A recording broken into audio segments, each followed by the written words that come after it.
As we're going into the holiday season and we're approaching Thanksgiving rather quickly, and I will have an episode out on Thanksgiving about Thanksgiving, I wanted to talk for a moment about family because this is something that I talk about sporadically on the show. And since I'm being kind of wistful in these November episodes, I thought it would be a good time to talk about the idea of chosen family and what family really is on today's Project Shadow. I have something to say.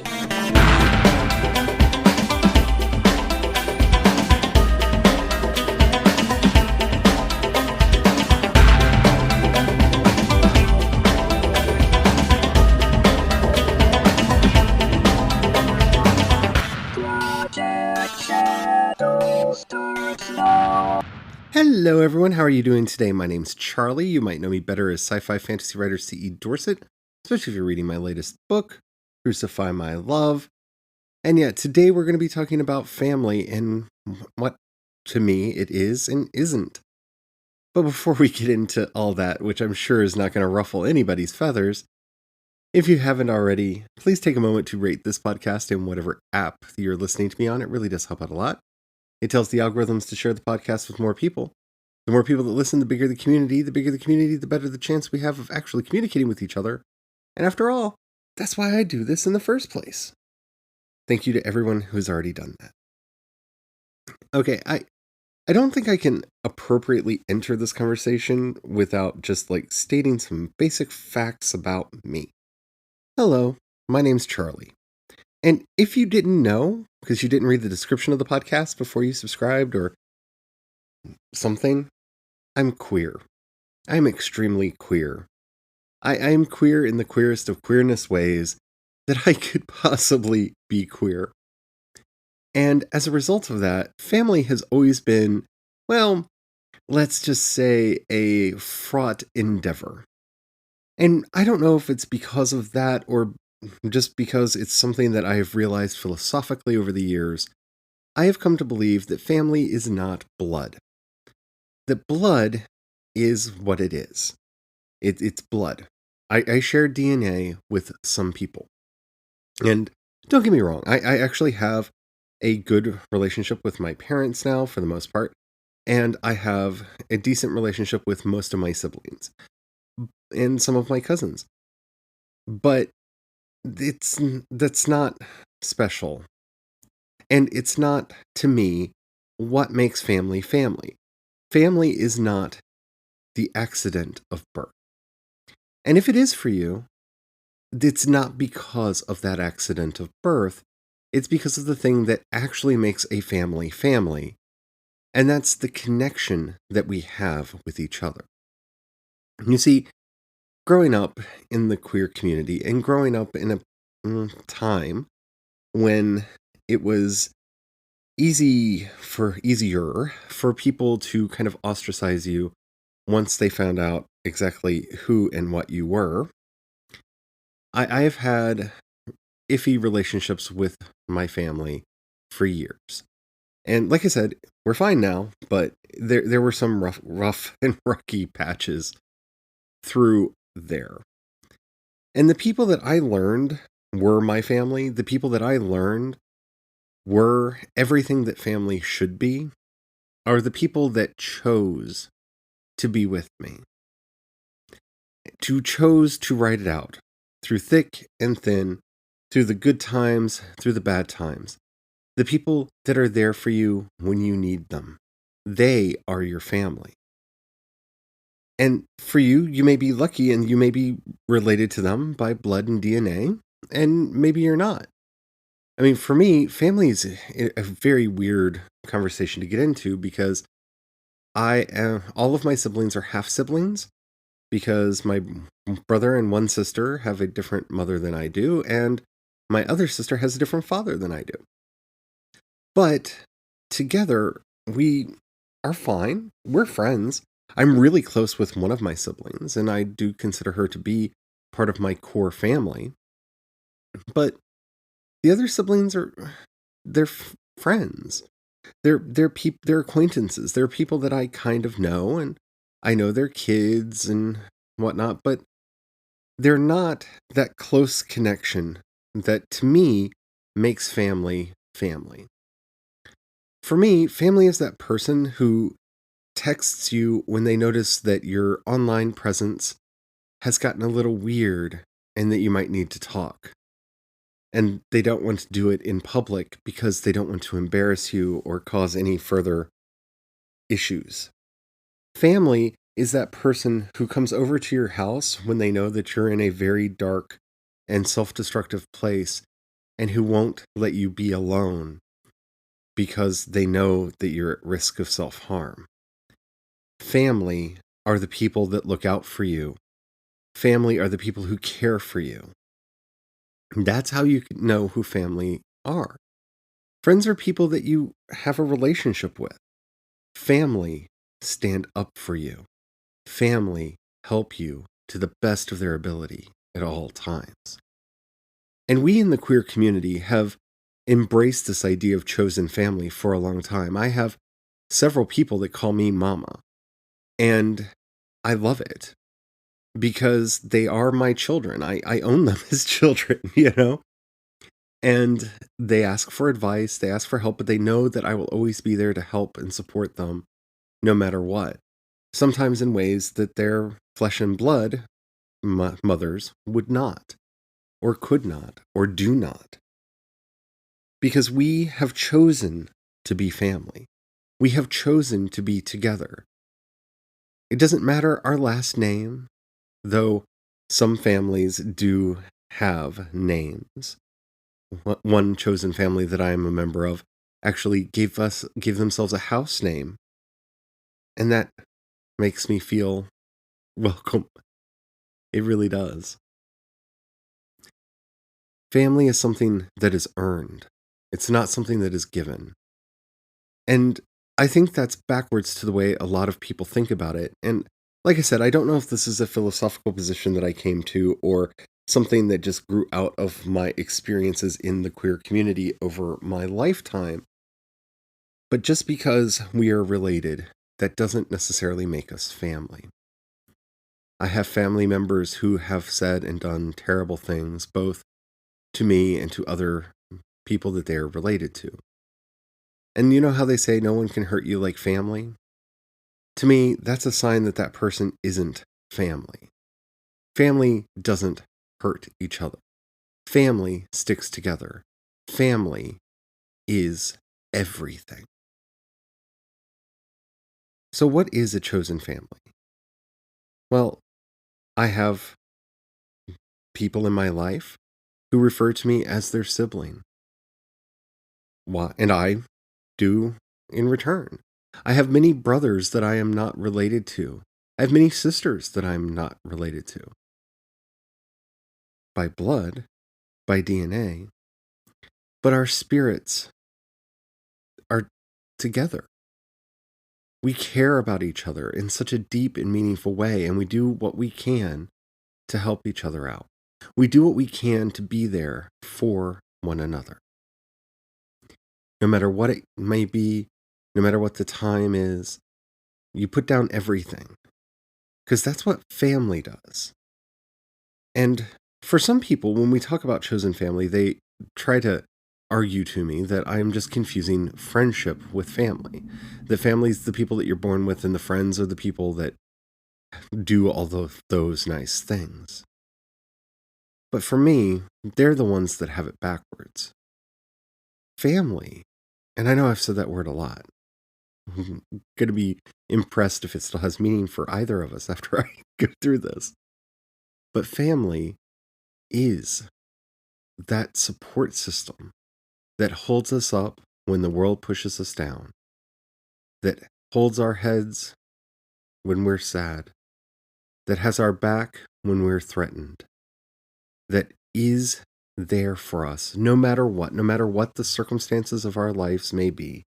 They are there, supporting and helping all along the way. And that's how you know who your family is. So why is it so important to talk about this, especially here around the holidays? Because a lot of people are going back to their blood relations, and For some of us, that's a good experience, and for some of us, it's a very fraught experience. I think one of the things that has caused a lot of us in the queer community to embrace the idea of chosen family over blood family is it lessens the sting. It lessens the pain of people that should be in our corner, of people that should have our back no matter what, of people who should support us and love us no matter what. When they don't, when they actively work against us, when they actively despise us, when they actively hurt us. It lessens the sting for us to remember they're not part of my actual family. They're just the people I am related to. And lessening that pain, even a little bit, helps get through some of the hardest passages of life.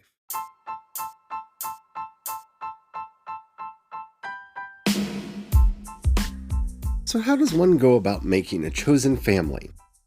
You don't. See, this is the one thing that everybody gets right, no matter how they think family comes about.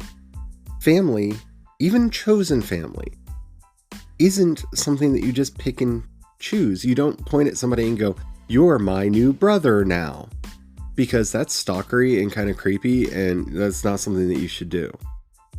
It's a relationship that is developed over the years. It's the bond that grows between people as they work together to solidify it. As we struggle through all of the pains of life and celebrate all of the joys of life, our chosen family are the people who come along with us along the way. It's one of those things that we recognize our siblings. We recognize our parents in these people, those wise elders who I never thought that I would end up being, but for quite a few people, apparently I am. Yeah, you see yourself in them. You see how much that they have affected you and made your life better. You see how that they are an ever-present aspect of your life. And it's that recognition that brings about the naming.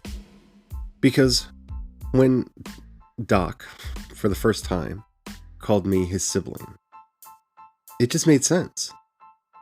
Our connection is strong, even though we are far away. I think about him often, he thinks about me often, and we hope and pray and wish for the best for each other. And when we can help each other out, we do. We are there for each other, as much as we can, given the great distance that separates us. It was just a natural outgrowth, and it made sense. It made a lot of sense, because that's how you actually choose your chosen family. It's in those moments of recognition.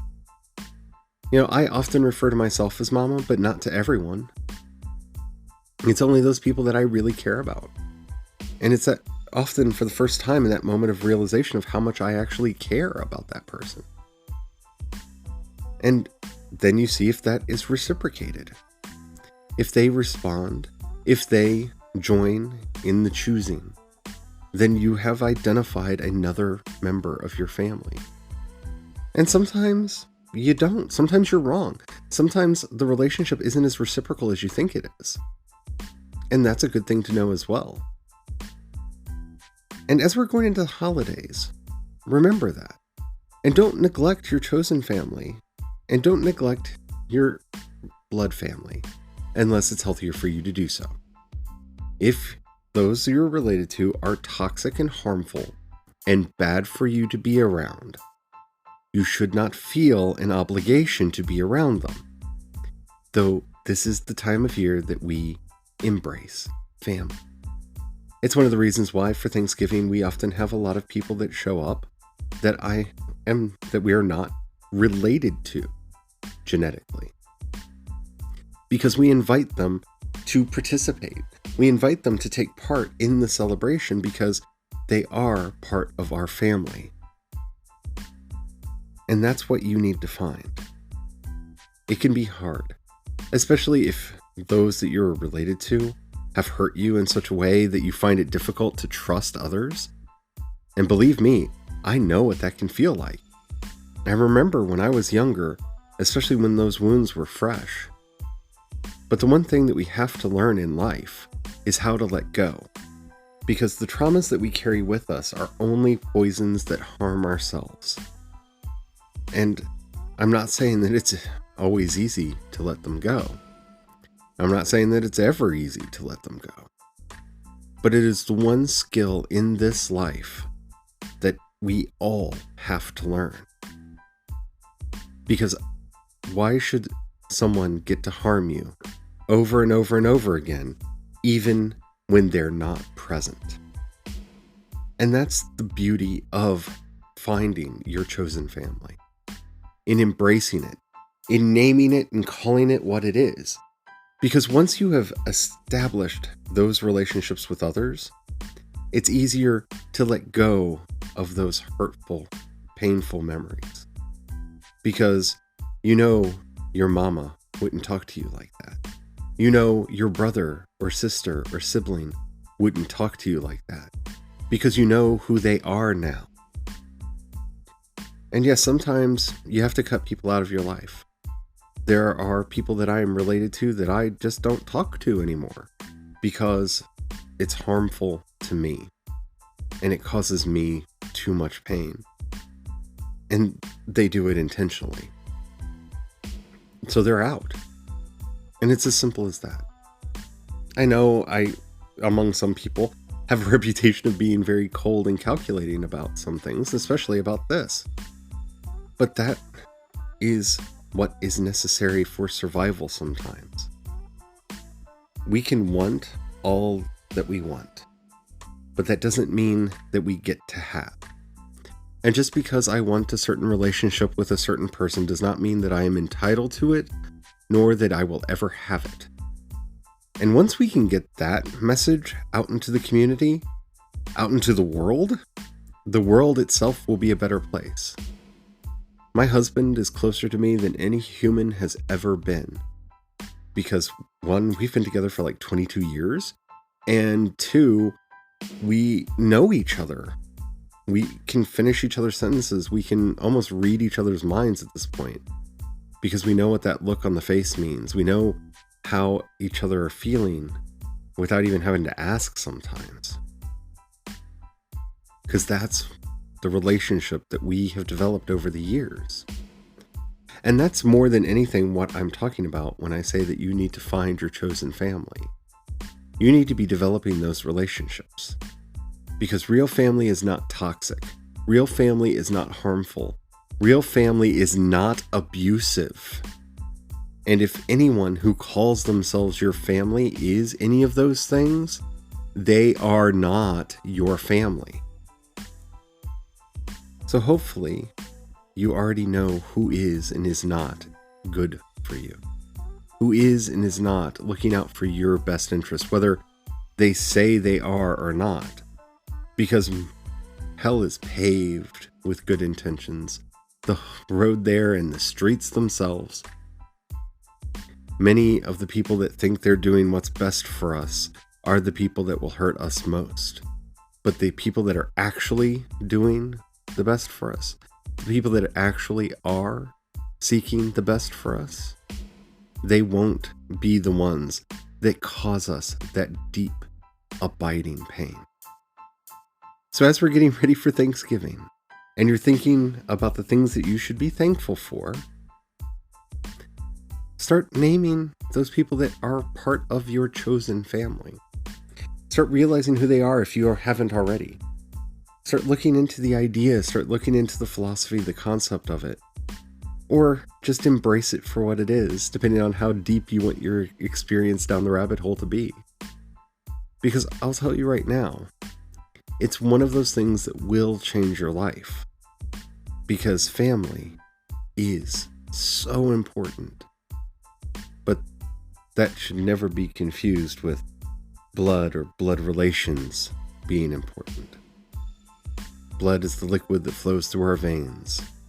But love is the energy that makes a family. And wherever you find love, you find your family. So, make sure you're surrounded by love. And that may not be easy for you in your current situation of life. But I will tell you, no matter how dark, no matter how bleak it looks, it is out there. I know. If I could find it, anyone can. I hope you enjoyed this episode. If you did and you haven't already, please take a moment to rate this podcast on whatever app you're listening to me on. It does help out a lot. If you have any questions, comments, or topics you'd like to hear discussed on the show, in the show notes you'll find a link to the voice message system. Keep it short, keep it clean so I can use it on the show. I would love to hear from you. If you'd rather hit me up on social media, I am CE Dorset on both Twitter and Instagram. You can find links to everything that I do over at projectshadow.com. If you'd like to join the project and help support everything that I'm doing, in the show notes you'll find a link to both community support and my Patreon. Anything that you can give really does go to making everything that I do possible, and I want to thank everybody who already does that. And if you don't have any money right now, or you don't feel like giving, that's fine. But just remember, if you know somebody who would like anything that I do, share it with them. That helps out immensely as well. Tomorrow is Thanksgiving, and I am doing a special episode for it, because I thought about not doing one, but then I had an idea for one, so I'm going to be doing that. So even though it is Thanksgiving, there will be an episode that comes out. So I hope you enjoy that. And then Friday, we have the recap show for how my last week of NaNoWriMo went. You can also use the voice message system if you'd like to have your story be a part of that as well. I hope, as always, that you're getting to write all the words, that you're living your most creative life.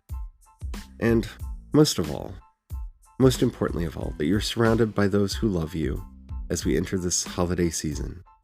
Because even if you don't see them, I promise you they're probably out there.